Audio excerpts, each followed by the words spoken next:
नमस्कार, आप देख रहे हैं एक न्यूज 24 और मैं हूं स्वाति आपके साथ। 25 जून 1975 की रात भारतीय लोकतंत्र के इतिहास की सबसे चर्चित और विवादित रातों में गिनी जाती है। इसी रात तत्कालीन प्रधानमंत्री इंदिरा गांधी ने देश में आपातकाल लागू करने की घोषणा की थी और इसके साथ ही देश की राजनीति, मीडिया, न्याय व्यवस्था और आम नागरिकों के जीवन में बड़ा बदलाव आ गया। इस फैसले के विरोध में कई नेताओं ने आवाज उठाई, जिनमें बिहार के जननायक कर्पूरी ठाकुर की भूमिका भी प्रमुख थी। कर्पूरी ठाकुर ने न केवल बिहार छोड़ा बल्कि गिरफ्तारी से बचने और आंदोलन को जारी रखने के लिए देश से बाहर तक चले गए, लेकिन इंदिरा गांधी सरकार का विरोध जारी रखा। 1970 के दशक के मध्य में देश आर्थिक और राजनीतिक चुनौतियों से जूझ रहा था। महंगाई बढ़ रही थी, बेरोजगारी चिंता का विषय थी और कई राज्यों में सरकार विरोधी आंदोलन तेज हो रहे थे। बिहार और गुजरात में छात्रों तथा युवाओं ने भ्रष्टाचार और महंगाई के खिलाफ आंदोलन शुरू किया था और इस दौरान समाजवादी नेता जयप्रकाश नारायण ने संपूर्ण क्रांति आंदोलन का नेतृत्व संभाला। धीरे धीरे यह आंदोलन राष्ट्रीय स्तर पर फैल गया और केंद्र सरकार के खिलाफ जन समर्थन जुटाने लगा। 12 जून 1975 को इलाहाबाद हाई कोर्ट ने इंदिरा गांधी के 1971 के लोकसभा चुनाव को लेकर एक महत्वपूर्ण फैसला सुनाया। अदालत ने चुनाव में सरकारी संस्थानों के इस्तेमाल को लेकर उनकी जीत को अमान्य घोषित कर दिया और इस फैसले के बाद विपक्ष ने इंदिरा गांधी से इस्तीफा मांगना शुरू कर दिया। राजनीतिक दबाव लगातार बढ़ रहा था, विपक्षी दल सड़कों पर उतर चुके थे और सरकार को लग रहा था कि स्थिति नियंत्रण से बाहर जा सकती है। ऐसे माहौल में 25 जून 1975 की रात राष्ट्रपति से मंजूरी लेकर देश में आपातकाल लागू कर दिया गया। आपातकाल लागू होते ही देश भर में विपक्षी नेताओं की गिरफ्तारियां शुरू हो गई। कई बड़े नेताओं को आधी रात में उनके घरों से उठाकर जेल भेज दिया गया। प्रेस पर सेंसरशिप लगा दी गई। अखबारों को खबर छापने से पहले सरकारी मंजूरी लेनी पड़ती थी। सरकार की आलोचना करने वाली खबरों पर भी रोक लगा दी गई। सभाओं, प्रदर्शनों और राजनीतिक गतिविधियों पर भी कड़ी निगरानी रखी जाने लगी। मौलिक अधिकारों पर कई तरह की पाबंदियां लग गई और उसके बाद उस समय हजारों राजनीतिक कार्यकर्ता, छात्र नेता और सामाजिक कार्यकर्ता जेल भेजे गए। सरकार का कहना था कि यह कदम देश में व्यवस्था बनाए रखने के लिए जरूरी है, जबकि विपक्ष ने इसे लोकतंत्र पर हमला बताया।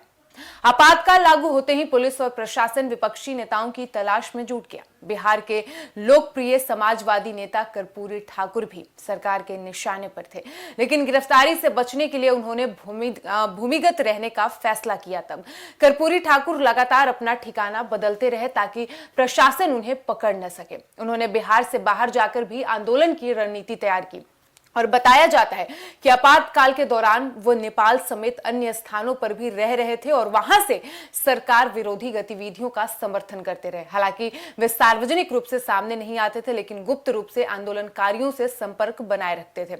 उस दौर में कर्पूरी ठाकुर लोकतंत्र की बहाली और नागरिक अधिकारों की रक्षा की मांग को लगातार उठाते रहे।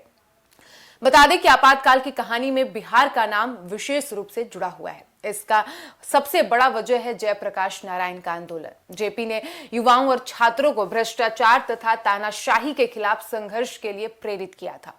बिहार में यह आंदोलन इतना मजबूत हो गया था कि केंद्र सरकार के लिए बड़ी चुनौती बन गया। कर्पूरी ठाकुर, जॉर्ज फर्नांडिस और कई अन्य समाजवादी नेताओं ने इस आंदोलन को मजबूत करने में अहम भूमिका निभाई।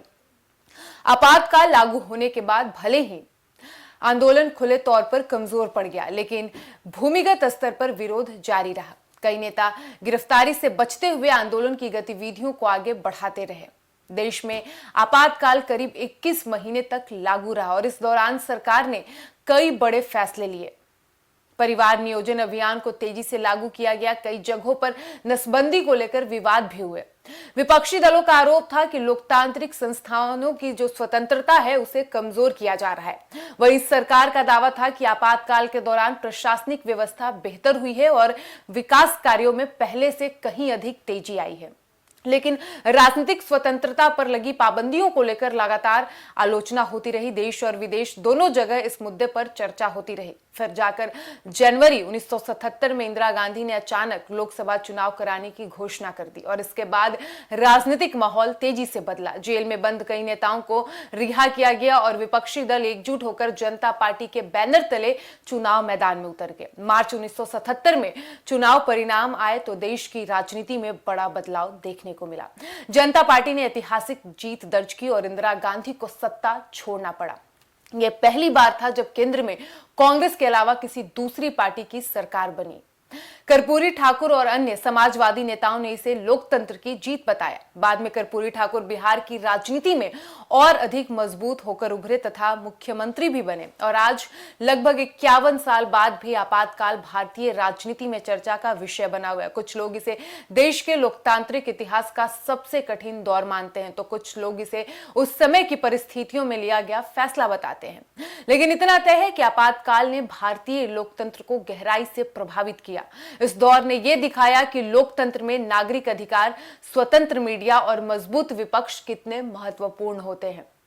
कर्पूरी ठाकुर जैसे नेताओं की भूमिका इसलिए भी याद की जाती है क्योंकि उन्होंने कठिन परिस्थितियों में भी अपनी राजनीतिक लड़ाई जारी रखी। गिरफ्तारी का खतरा, लगातार निगरानी और दबाव के बावजूद उन्होंने लोकतांत्रिक मूल्यों के समर्थन में आवाज उठाना नहीं छोड़ा और यही वजह है कि आपातकाल की चर्चा होते ही कर्पूरी ठाकुर और उनके संघर्ष का जिक्र आज भी प्रमुखता से किया जाता है। फिलहाल इस वक्त की खबर में इतना ही और ऐसे ही तमाम खबरों के लिए बने रहिए हमारे साथ।